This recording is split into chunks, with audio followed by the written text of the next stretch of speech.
What is that? A little bit, a bagatelle by Beethoven. I don't have the music. I just remembered that I taught it once, and it's so pretty. I was going to go look up all of them. You know, he wrote lots of them. Well, let's see. I can play this Scarlatti, maybe. I don't know.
That's so elegant, don't you think so?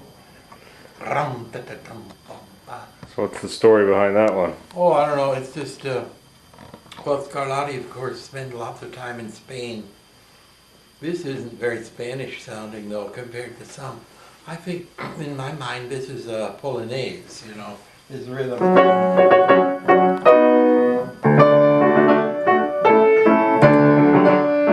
It's the same rhythm that was the Chopin Polonaise. I don't know why. Yeah, they were writing, there were lots of Polonaises being written during the Baroque period. Of course, he just called them all sonatas or exercises. But there were different dances and things, different types of music. Let's see now. I could maybe play a prelude by Prokofiev. This is also written for harp.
thought you said you didn't think you could play anything today.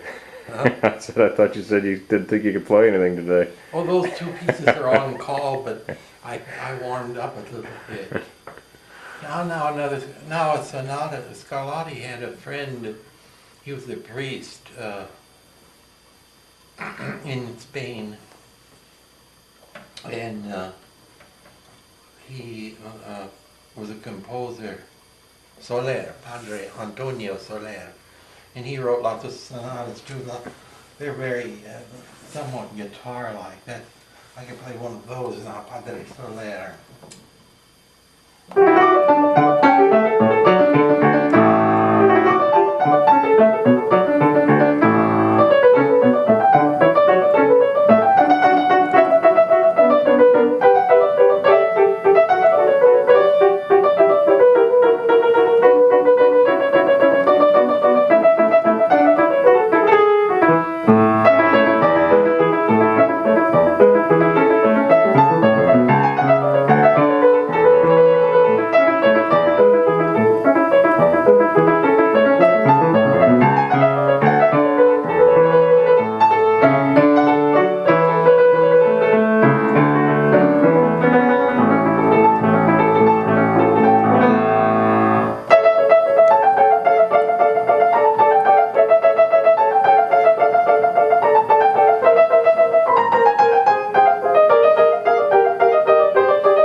Now there's no one else to play. What was the one piece you were last time I was over? Yeah. I can't remember what it was. Oh, Spanish piece? It was the one where you had to reach out and... Oh yeah, What was that? the Leyenda. Oh yeah, I haven't played it since then. Wasn't it 2 weeks ago? Mm-hmm. Oh, see, it's 2 weeks older now. You want me to try that? Yeah. Give it a whack. Asturias Leyenda. You know, Albeniz, the composer, was a child prodigy, and he was so brilliant that his parents thought they could make money out of his Wunderkind style. So they always dressed him up like one of the Three Musketeers. He was their little kid, a plump little boy that could just play anything, and so that he toured around and like a circus performer, and he didn't like it, I guess, because he kept running away from home. Finally, he got up, and they kept catching up with him, bringing him back home. But when he was quite young, like maybe teenager, I don't really know how old he was, he got out of Spain and took a transatlantic steamer and went to the New World, and he was a charming fellow. Everybody liked him, so they took care of him. And he was, one of his tricks was to back up against the piano and play with his hands like this. And he would do that to the astonishment of people. And he he traveled all over. Finally, he came back to Europe and he studied with Liszt.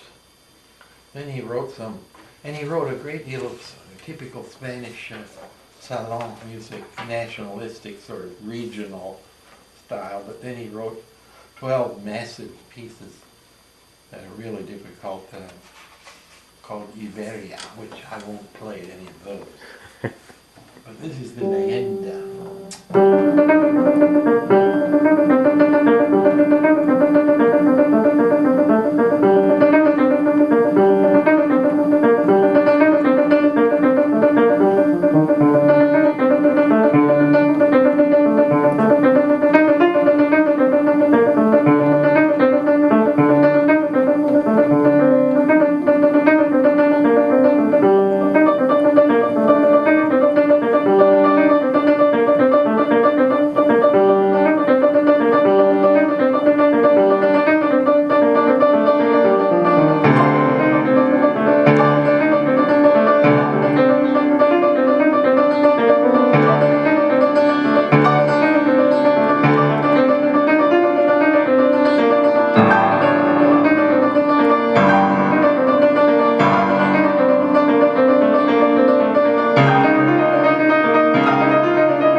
The end of it, isn't that awful? It's been obviously out in.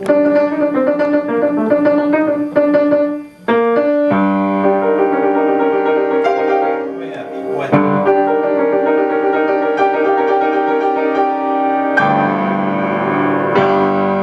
Something like that. Well, That's heavy. oh, I think it went better last week. Do you? Oh, well, you know, the first, yeah, I can't, I have to, that's dangerous, that piece. But, you know, the first time, I hadn't played it since I was here. These first couple leaps, I'm not ready yet. You know, I can't, I'd have to just play that through first and then do it. Right. Because this, the second page got better. But I don't know, I'm getting to, that I don't have to worry about it. I can gauge those distances. But anyway, is that a good program ending piece? Yeah, I think so. Mm-hmm. Don't you? Oh yeah. If you do it, you can get a hypnotic quality. Mm-hmm. The audience is supposed to sit there and biting their nails, thinking, and run screaming from the room. Let's see what.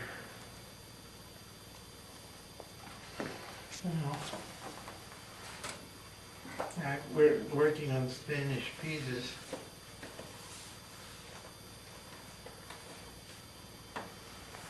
So if you had to pick a favorite, who would it be? Oh gosh, I don't know. I can't. In top five. Huh? Top five, maybe. Your top five favorite. Well, of all the Spanish things? No, I mean just of. The what I'm playing as well? Yeah. Or composers or. Oh, well, it wouldn't be, I don't know, I can't do it, I guess. I wonder if I could I'll try this, Danza de la Pastora. I think I might have tried that last week. This is a modern piece, but it was written in the old style by Ernesto Halfter. Danza della Pastora, it's the dance of the shepherdess.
Who's that again? Ernesto Halfter. You know, Germans invaded all those countries, and so he's a Spaniard. Uh-huh. Even though his name, he comes from Germanic. And so, that might be my encore, I don't know, for today. I think I was gonna have you explain some of I brought those scale sheets along. I thought maybe you'd go through those and I could film you explaining those, and then I can take them home and watch them. I've got a new explanation. You do? It's absolutely the simplest wrap up, I guess. But you want those sheets? Yeah, is there one by where my desk over there? Oh no, I mean on my table. You know, by the dining room table, that desk, that chair right here. Is there a quarter part of the sheet? Yep. You know, when you think of it, oh yeah, that's it. When you hear the major scales too, it's when you think of it, what you're trying to keep track of is where the fourth finger goes. Mm-hmm. If you know that, then the rest of it has to go somewhere in between, yeah. Mm-hmm. You use up all your fingers each time, and whether you use a group of 3 or a group of 4. But the group of 3 is contained within the group of 4, so actually, if you keep track of where the fourth finger goes, then all the rest of them fall into place. And in the sharp keys, the right hand fourth finger always goes on the new sharp. That is, in the key of G, the right hand fourth finger would be on F sharp. That's the first sharp. So I could start playing I'm going to play all the scales starting on F sharp now. Okay, let me scoot this thing up so I can get in a little closer. Is it better that way? I think you're actually okay with the light on. This thing.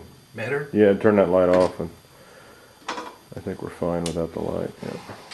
So if I say this, this is just right hand. 4 on F sharp.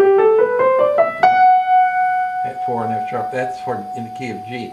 Now the new sharp would be C sharp in the key of D. So you continue. Fourth finger plays on that.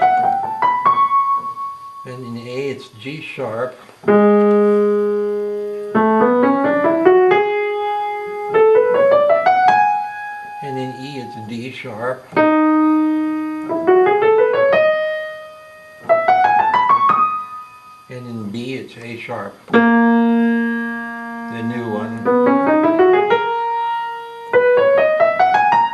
So you're always thinking of having that third finger on the 7th of the scale.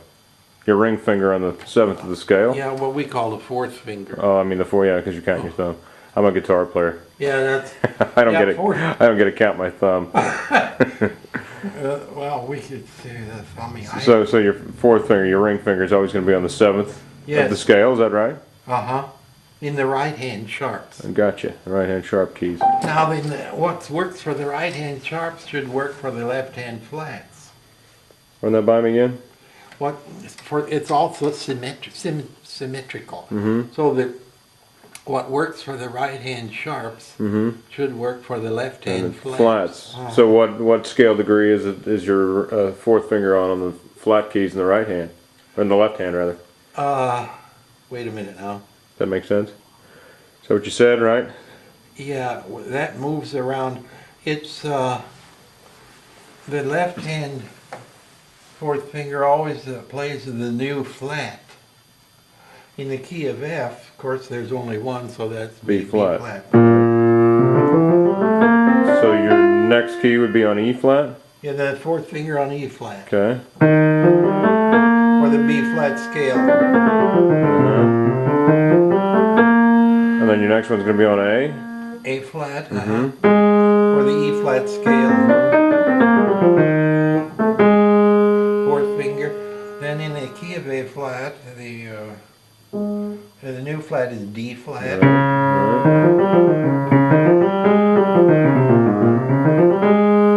Then in the key of D flat, the new flat is G flat.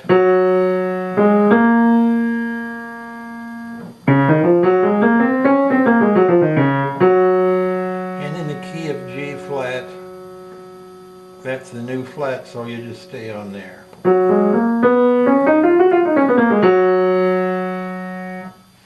So that in that way they're symmetrical. Now we've got this. We've talked about the right hand sharps and the left hand flats. Now let's talk about the left hand sharps.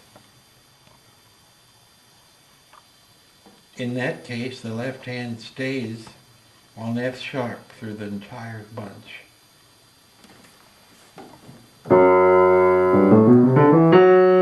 This is for your sharp keys, left hand sharp keys. Left hand sharp keys. You said it stays on The 4th finger's always on F sharp. always. So if we could start all the scales on F sharp. In G, there'd be no other sharp. So you could actually just think of having that F sharp, but then you could even think of starting on an F sharp just to get it in your head. Yeah, start all the scales on F sharp and just add. Now for D. In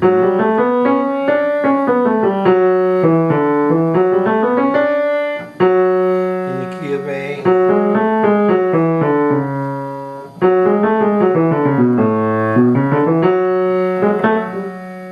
In the key of E.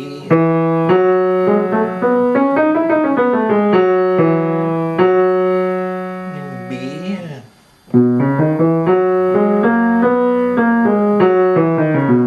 And the key of F sharp. The harmonic, the enharmonic sharp, F sharp and G flat, I put it, that's in the G flat camp. You know. Okay. Now let's see, we've got left hand sharp, and we need right hand flats, don't we? Right. Now, by the same law or idea that the left hand in sharps, that 4th finger was always on F sharp. In flats, the right hand 4th finger is always on B flat for everything. For everything. Yeah. And in the key of B flat, of course, it's on B flat. In the key of E flat. In the key of A flat.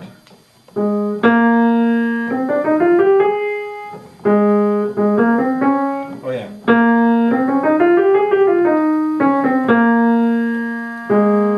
And D flat. There, B flat, fourth finger on B flat, and then G flat.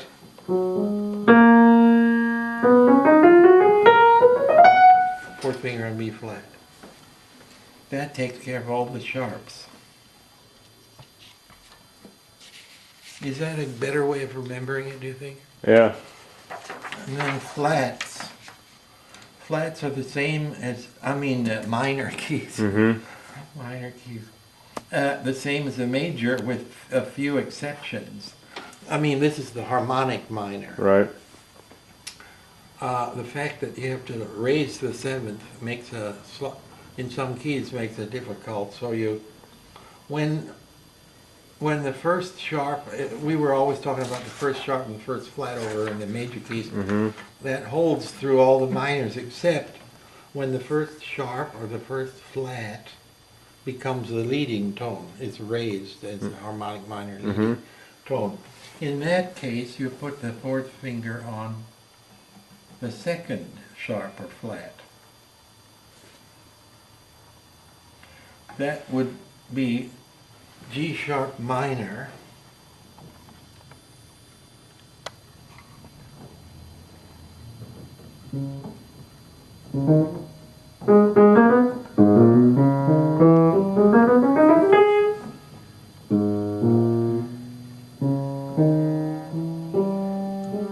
What is it? So your fourth finger always that ends up on the second sharp in the scale. Yeah, C sharp.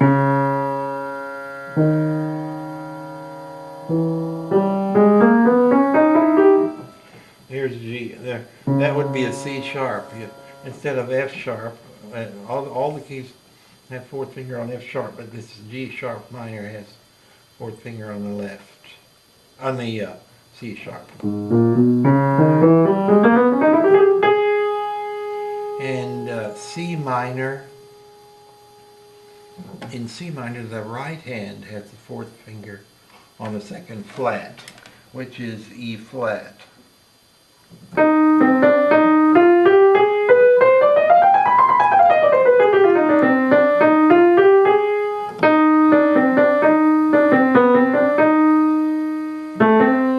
No, wait a minute.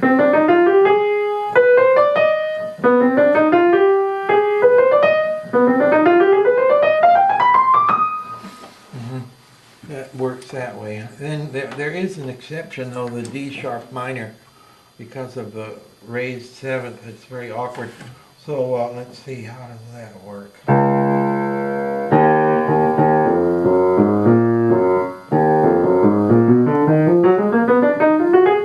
I think you start with the fourth on D sharp. You cross from one black to another black. That's the only scale of all of them where you do that. But seldom do you play in D sharp minor. It's usually an E flat minor, as far as I know. Mm-hmm. Probably Scriabin had something in D sharp minor. So that's all the scales except the melodic minor. Yeah, that makes a lot of sense. Where'd you come up with that? Trying to figure out a way of writing it down. Mm-hmm. And the idea that the big idea to my mind, what it popped into my mind, was that you only use the fourth finger once every octave, and if you know where that is, and that's the plan, use it only once, then everything else has to be ordered. Mm-hmm. Yeah, I'll have to try that. But then this is very easy. Those you've got that paper, with the squash scales and all that. That doesn't have minor in it. I don't think. I think those are just major.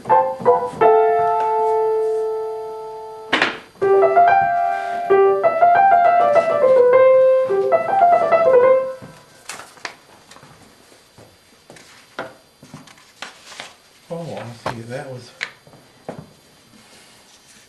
Oh, Goldberg variations. That's next week. No, let's see. Yeah, those are the bunches, the sort of syllables, if you will, instead of single letters. The little words that make up the scale. To learn them in bunches like that.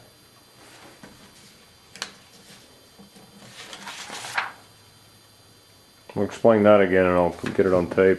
This one? What you're talking about having the bunches. Oh, 'Cause I haven't filmed you explaining that. well, in some of it, in some of the scales, the fourth finger. Let's see. Since we have groups of 1, 2, 3, 1, 2, 3, 4, they and they're a mirror of each other. Though they don't stop at the same place, those groups, but very often there are there's a little group that's reversed, the right to the left, as in G. In the right hand you start out with 1, 2, 3, and in the left hand you start out with 3, 2, 1. So you can just, when you're learning it, think those, instead of separate items, separate tones, you think a cluster like, and another cluster the same way. The G scale, if I were doing it without the piano, would be like two bunches like this, then the fourth finger, 3, 2, 1, 1, 2, 3, another 3, 2, 1, 1, 2, 3, 4. That's the way my brain orders the signals, I guess.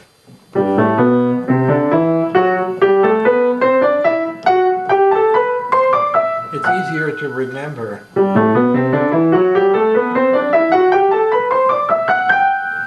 Than each one separately. D major has these two, then 4 in the left, 3 in the right,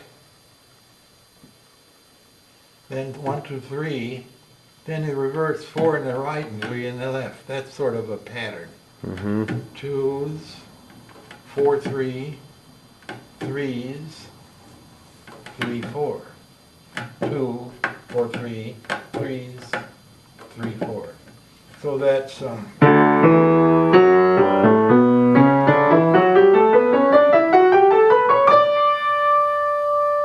A major has 2s, 3s.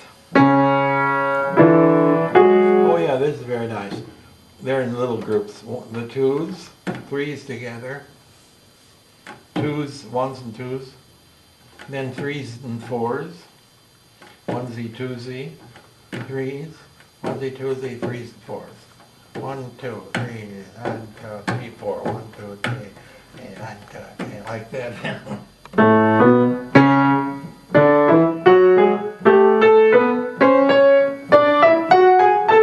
So, E major, 1s. 4, 3 in the left, 2, 3 in the right, then 1s and 2s, then the opposite, 3, 4 in the right, and 2, 3 in the left. You know, this, does that look like that to you?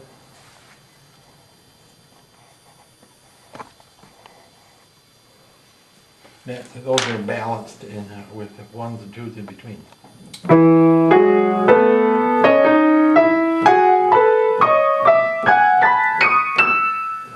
B major, 1,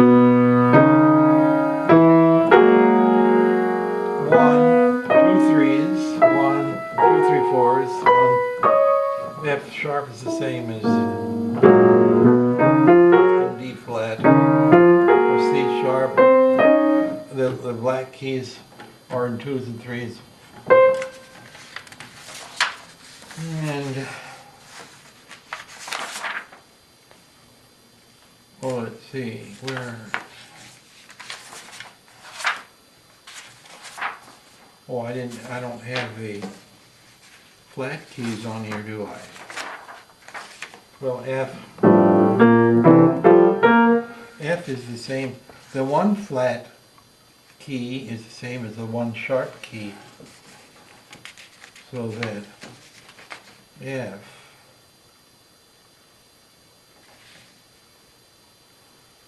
well, I didn't even have G on here. Oh yeah, here it is, G. F is the same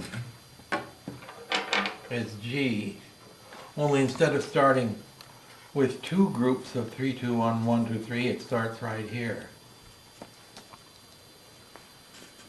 F, 1, 2, 3, and 3, 2, 1, then 4, and 1, 2, 3. It's like the G scale, only it starts in a different place. Mm-hmm. Like this drawing. F starts 1 in a group of 4, and G starts 1 in a group of 3. But then they go right to their sequence of. Then let's see, D major would be like B flat. Let's see, D major is 1, 2, with 4 against 3, then 1, 2, 3 with 3 against 4. So B flat ought to be like that.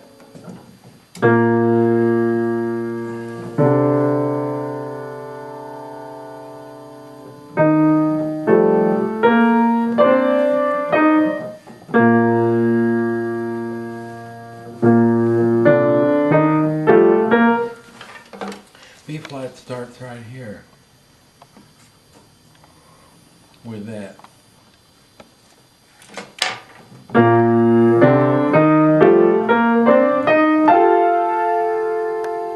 Then A should be like E flat.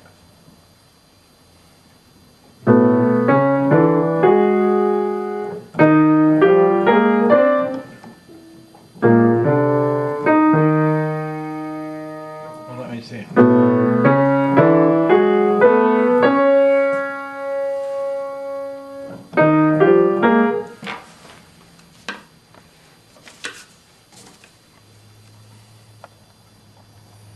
E major scale would start with this fingering. So that would be 3, then 1s and 2s, 3s and 4s, 1 and 2, 3. E major is like A flat.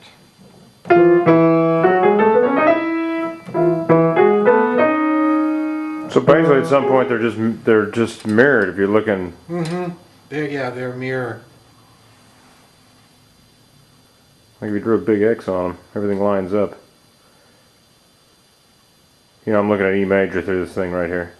Oh, I see. I So thought you were got in 4s and trance. 3s and 3s and 4s and 2s and 3s and 3s and 2s and 1s and 1s and 2s and 2s and 1s in the middle. Yeah, like,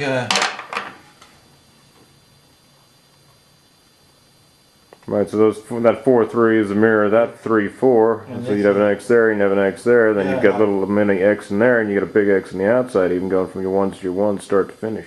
and then this is separate. Mm-hmm. And you got another big X. Yeah.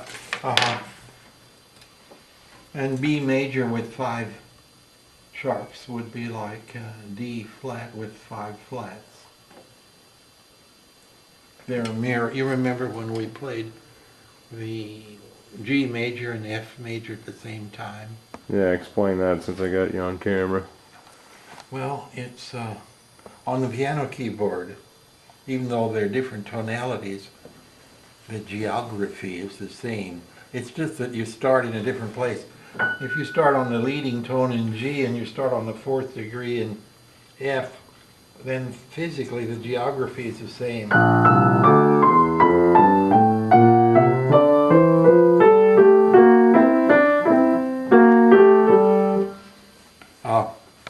And D in B flat. Now if I start on the tone on the tonic in B flat, then to be this same geography, I'd have to start on F sharp in the key of D.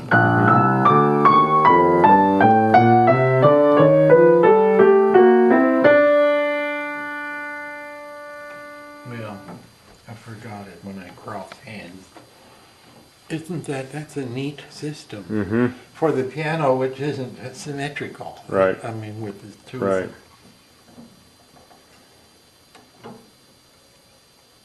Let's see, we have 45 minutes already. That system, I learned from a teacher at Illinois, but he casually mentioned that he thought it was originated with a pianist named Moritz Moskowski. I don't know whether that's true or not, but it does away with, it simplifies the number of patterns you have to learn.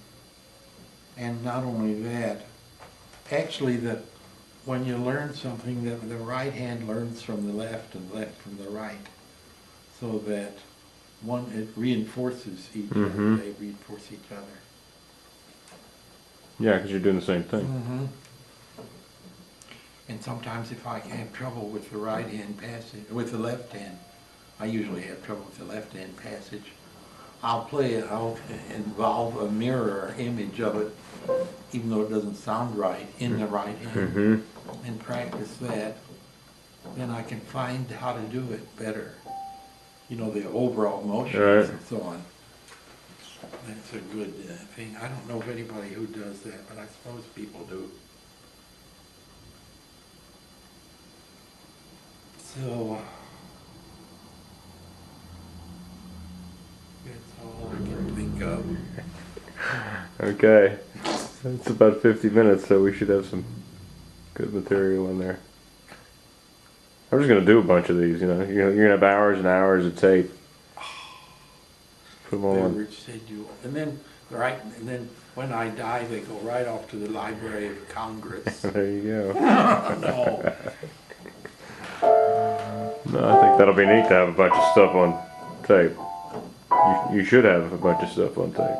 It's not very, I miss notes and everything. Well, impromptu and all. It'd be nice. That's like a lesson, though. I don't play, I guess. Scales are very valuable. Or is that going now? Yeah. Oh, I just want to sum up, say, because of the hand, the scales are the proper distance. They're not too close and they're not spread out, so that the natural activity of the finger is best engaged with diatonic scales. Mm-hmm. If you arpeggios and chordal things and chromatic scales are artificially fixed, your position, so that natural playing evolves nicely by just playing scales. Mm-hmm.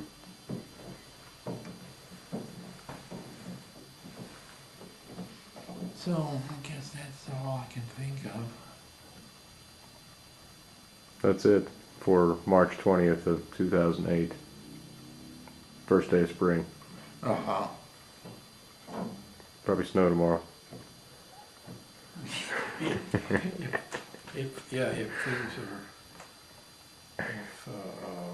If things are going, Mother Nature is paying attention. Mm-hmm. All right, say see you next time. Okay. See you next time. Is it still on? Yeah. Oh my goodness, what should I do with it? That's it. Just say see you next time. See you next time, yeah. There you Okay. I thought you were telling me that. Oh yeah, okay, see you next time with a new or an old idea, another old idea.